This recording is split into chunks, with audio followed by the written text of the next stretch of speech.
Ring's mission is to make neighbors' neighborhoods safer.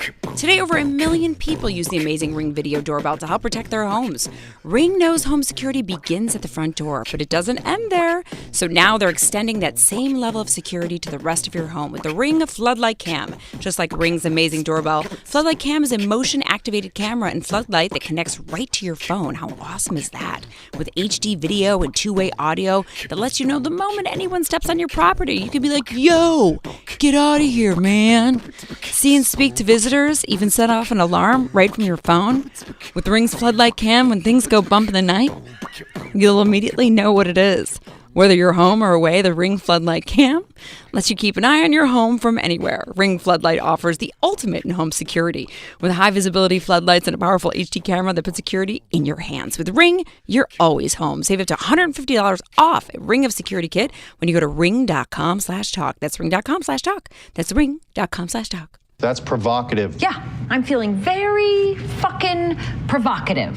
You're listening to the Jenny McCarthy Show on Sirius XM Stars.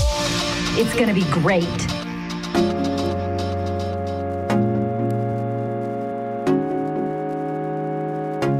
Welcome back to the Jenny McCarthy Show.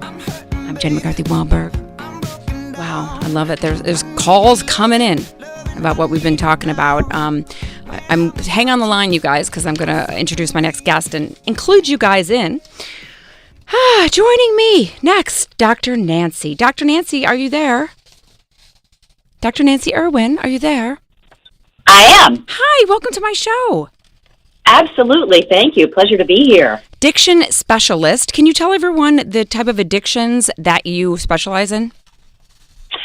All substance and alcohol. I'm on staff at Seasons Recovery Center in Malibu, and we are a luxury facility. We treat all substances, and unfortunately, the opiate addiction, we're seeing a lot of that, and sadly, we're seeing a lot of teens with it. Oh, it is sad because I'm close to my neighborhood kids that I kind of know they're the kids more than the parents, so to speak. So they feel free to talk to me about stuff. And I'm always asking them, what is going on? What kind of peer pressure do you have? Do kids drink? Are they smoking pot? Are they doing pills? And she mentioned how many of them, this was a freshman, how many of them were doing pain pills, all types of pills. Absolutely. And sadly, most of them get them from the medicine cabinets of their parents or their friends. So during this holiday season that's ramping up, I advise parents and people to really clear out your medicine cabinets, put away any prescription pills that you have, and make sure no one visiting your home can get into those. It's true, because addicts will absolutely go through your cabinets. Oh, yeah, absolutely. You want to count them and monitor them. So wherever you keep them, and I would say keep them in your purse or someplace where they're squirreled away and no one else can get to them. But it's a serious thing, and if teens get those, sometimes they traffic them at school. And if they run out of the pills, then what do they go to? Sadly, it's heroin many times. Right. I mean, it's this isn't the first time I've heard, and we've warned people, to hide your medications. We know it's been on the news that, kids are stealing your medications. Why are people still just being naive, thinking, oh, not my kid? Yeah, absolutely, because this is a new threat. Most of the parents of teens now never grew up with this issue, so it doesn't even dawn on them that this is going on. So parents really need to get educated and know that about half of the kids who get these pills, it's stolen or it's given to them by a friend or a relative, or they're finding it. Very few really get them from the internet or other places. No, exactly, because I said, where are they getting these pills? And she said, they go to these parties, and I had heard about this a long time ago, and they're still having these, where they raid pills, they don't know what they are, they put them in one bowl, and you go to the party, and you just take whatever pill that's in the bowl. Yeah, Russian roulette. That's what it's called. Yeah. That's what I call it. But yeah, I mean, it's something like close to a third of parents have used drugs recreationally. And this is a really dangerous example to set for teens. So I always advise parents to really educate your teens and let them know how dangerous opiates are and why you're using them. For example, if you're, recovering from surgery or you had a sports injury, but you're only going to take them for the appropriate time and then let them go. So you want to clean out your medicine cabinets periodically, especially the ones that are expired. Get rid of all of that stuff so it's just not an issue. And tell Grandma and Grandpa that when we come over for Christmas time to, hide the medicine, or when you get there, hide the medicine, because it's a real thing. Even if you guys don't think your kids are on it, your kids might feel cool by adding to the bowl at the party. Well, yeah, you mentioned earlier peer pressure, and that is enormous. However, research shows that if parents model appropriate behavior and have an open discussion about issues like this, whether it's sex or drugs or anything, that is a powerful influence too. It's about 50-50. So if they're getting the right messages at home and seeing the behavior that walks that talk, chances are they're going to be smarter when they go to the party. Remember, the teen brain, as you know, is not fully developed yet. And the last part to form is the decision-making center. So you don't want to leave that up to chance and an impulse at a party. You want to safeguard that as best you can and openly talk to kids about what's going on. I was going to say, next, what does that conversation sound like? Give us an example. Sometimes we need the words. Yeah, sure. Just ask them what they do at parties and just say, honey, do you see anybody drinking or using anything? And what did the pill look like? And what do you think it was? What was their behavior like after that? Frankly, is that something you're interested in trying? So clear the air and just ask them, because teens really are truth-seeking missiles. If they know they're safe to talk with you, they will listen.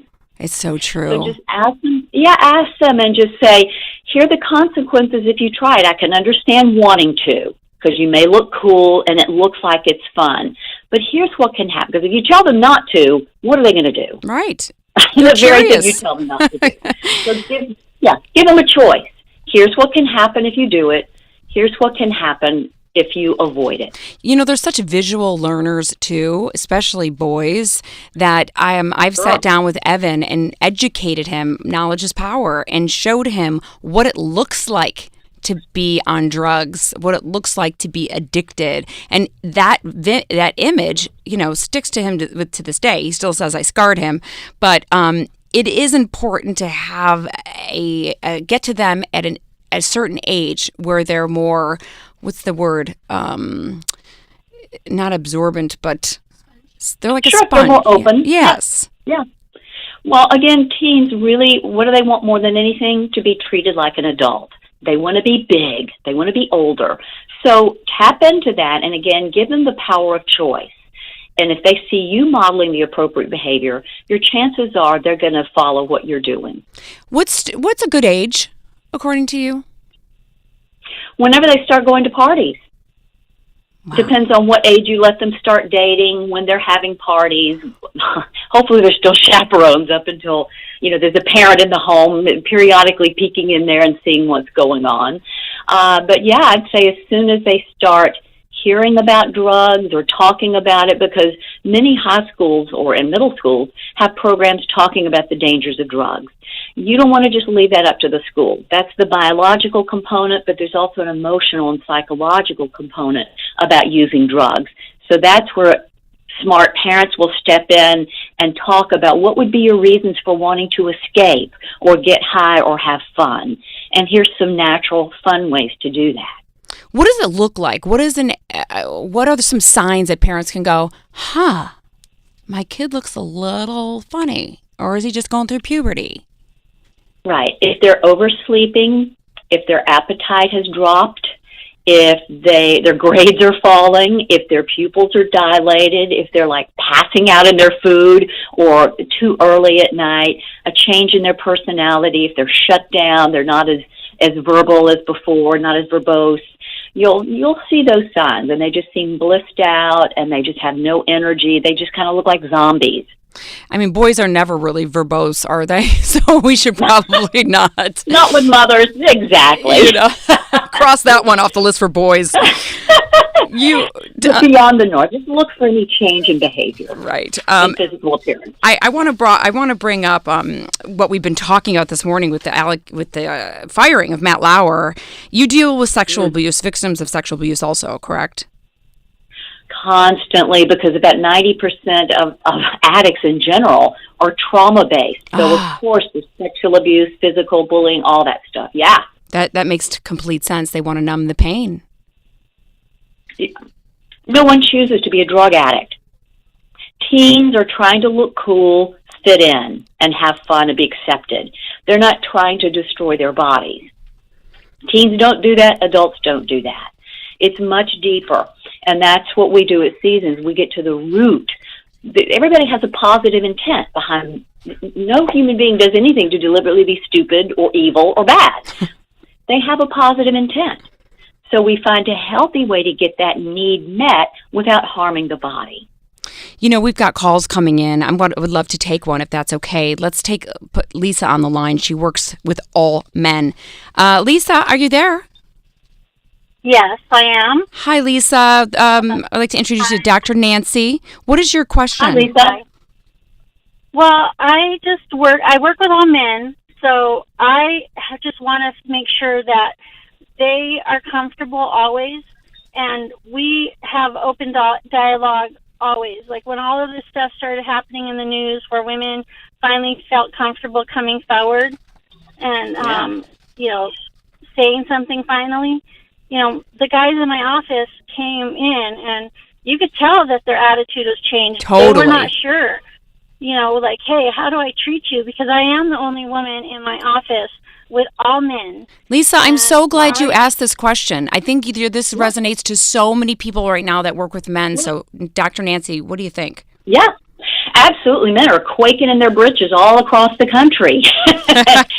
So, Lisa, you're very lucky. If I were you, I would let them off the hook, sit down with them, maybe individually or all together at a casual lunch or something, and just say, hey, I can understand how you're feeling. Or listen to them talk about their feelings and say, I don't mind if you tell me I look beautiful today. Because it's more about the tone and the energy behind it, because you can make anything sound lascivious. Right. So you can pick exactly, hey, you look great today, with a leering glance. That's completely different than, hey, you look beautiful today.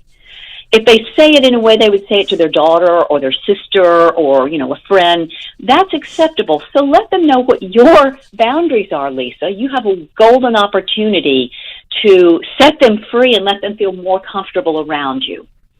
That's great advice. And to generalize this for everyone listening, I mean, it's nice to be able to sit down and say, hey, you guys, here are my boundaries. But for those that can't sit down with their employees or their fellow workers, what do they do? Well, it depends on the situation, but I always tell people if any funny business is going on, log it down. Noon Thursday, my boss grazed my buttocks with his hands. Whatever it is, say something, just say, excuse me, let him know that was not welcomed. And if you really are afraid of him for whatever reasons, that you'll be disbelieved, he's too powerful, you need the job, etc., I get that. Log it down. Keep very clear notes. This holds up in court, and it will hold up for a hearing with your HR department or school counselor or wherever you are. That is really respected and will be helpful to you. And at the appropriate time, share it with a trusted individual. Maybe you go to a spiritual counselor or a therapist first and figure out what to do with this and approach HR or your supervisor or the school counselor or even a trusted friend at first so you can chart a course of action, because this issue lives in silence. And thank God right now we're breaking the silence. And yes, it's painful, but I think it's going to settle. I think we're creating a whole new paradigm here. Absolutely. Which is very exciting. Yeah, this is like social reform is going on. It is. We're all a part of history. Yeah, so let's handle this. I mean, I'm not excusing any of the men's behavior, but they got away with it for a long time. We need to let them know what the new rules are, what's acceptable, and we all have a golden opportunity. It's going to be up to women to set those boundaries now. 100%. And, it's men to respect them. And, and we have to make sure that we are honest about them. Yeah. And it's like you said, it's our opportunity to make things right. So history does not have to repeat itself. We're going to look back at this time as that time, that moment. Yeah. And so in this present moment, you guys, let's all work together collectively to make that change. It's that power is, I mean, when I think about it, it's enormous right now. It's huge. Sure. And I didn't mean to make it so gender specific. This happens with both genders, with all sexual orientations. What we're hearing is predominantly men are being accused of this. But I've heard the same thing. I'm glad you said that, because absolutely men have felt, and I've heard that also, that it's, it goes both ways. I could talk to you forever and ever, but I know that we have to go. That'd be fun. I would love to have you back, Dr. Nancy Irwin, because I think this conversation is very helpful, especially with so many parents worried about their kids right now with addiction, and especially with the sexual assaults going on. Dr. Nancy Irwin. For more information, you guys can go to drnancyirwin.com. Thank you so much for joining me today. A pleasure, Jenny. Happy holidays. Thank you. And thanks to all of my callers. We're going to continue that conversation probably tomorrow and the next day and the next, you guys. So don't worry. We'll get to you. We'll be right back.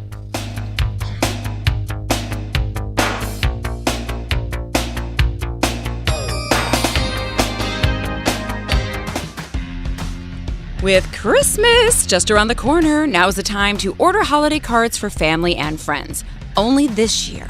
Why not create custom holiday photo cards quickly, easily, and affordably at simplytoimpress.com. Simplytoimpress.com is your holiday photo card headquarters with thousands of unique Christmas cards and other designs to choose from. All you do is upload your family photos, personalize the text, and boom, you're done. Simplytoimpress.com prints your cards on your choice of premium cardstock in just a few days. Do you hear that? Just a few days. And rushes them straight to your door. Maybe that's why year after year, so many people call Simply to Impress their favorite photo card service. They even offer foil cards. How about that? Hundreds of great holiday card designs for your business, too. Place your order today for 30% off and get free shipping. Just enter the promo code RADIO at checkout. Save big on holiday photo cards today using promo code RADIO at simplytoimpress.com. That's simplytoimpress.com.